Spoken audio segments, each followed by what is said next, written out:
protect the food, especially the protein that we are growing to eat now and to preserve for not just this winter, but to save a portion back out of every yield for a long-term disaster, we spent, I'm not even going to venture a guess at the number of hours a member of our tribe, my favorite word for a mutual assistant group, spent working on the garden fence for this single plot.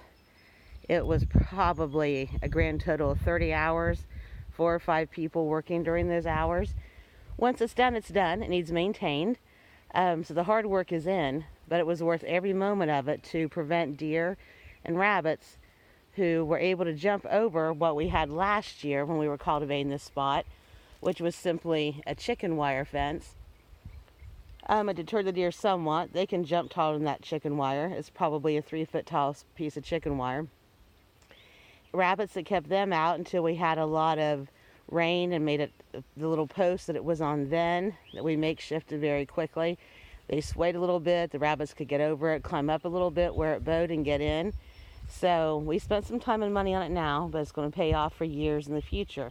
We reset more poles, reinforced the ones that were there. We have chicken wire, and we also have this bird netting as a backup to the chicken wire. If you can put it over your crops, I do that in my smaller growing areas. It would cost a fortune, take a long time to put it over the top of this one. Would it be worth it? Sure. That's somewhere on our to-do list, which is pretty much a chapter book on the survival homestead we've been bringing back from years of neglect. But we have the bird netting, which will help keep the rabbits out and the deer. We stretched it, one roll of it, one standard size roll goes about 100 yards, and we did it long ways, and they are 7 feet tall, 100 yards. They come in varying heights, but we were turning it sideways, so the height wasn't that important.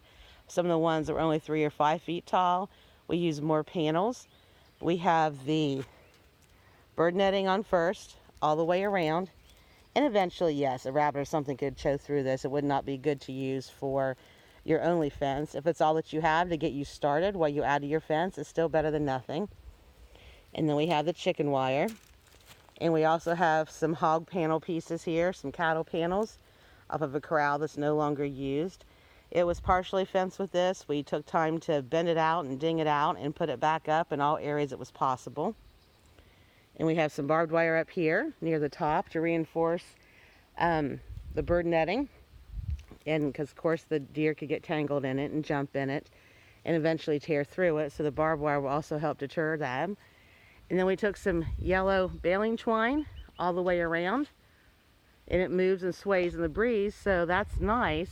But it was mainly to use as type of a clothesline for noisemakers and colorful things like this. It will work just like any old-fashioned gardening to help startle away birds and also other livestock.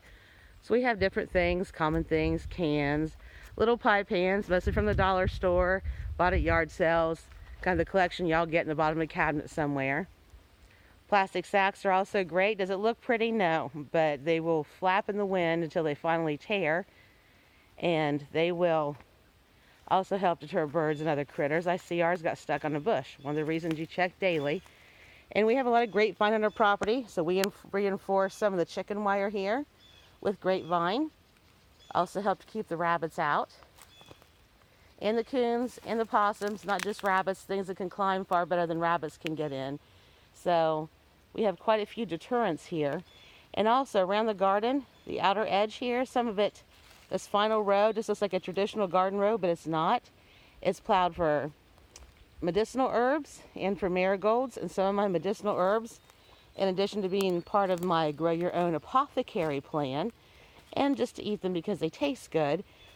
We use very specific ones around the outer edge of the garden as companion plants to help boost the yield of some plants like basil with tomatoes, but we're also using thyme, basil, rosemary, spearmint, lemon balm, sage, parsley, and tarragon around the outer edge, along with some oregano.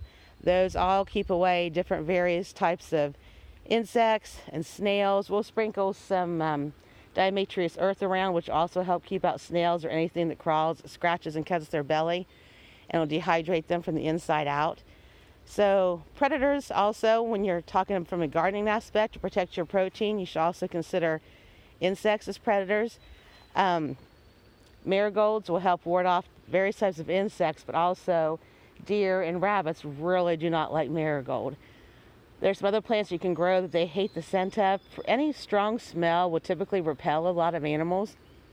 I tried that in my house, keep away mice, and we still have some get in the house. So, you know, you live in the middle of the woods, you're going to have mice. But to what degree it helps, I don't know, but I figure it's worth a shot. I really don't like mice in the house.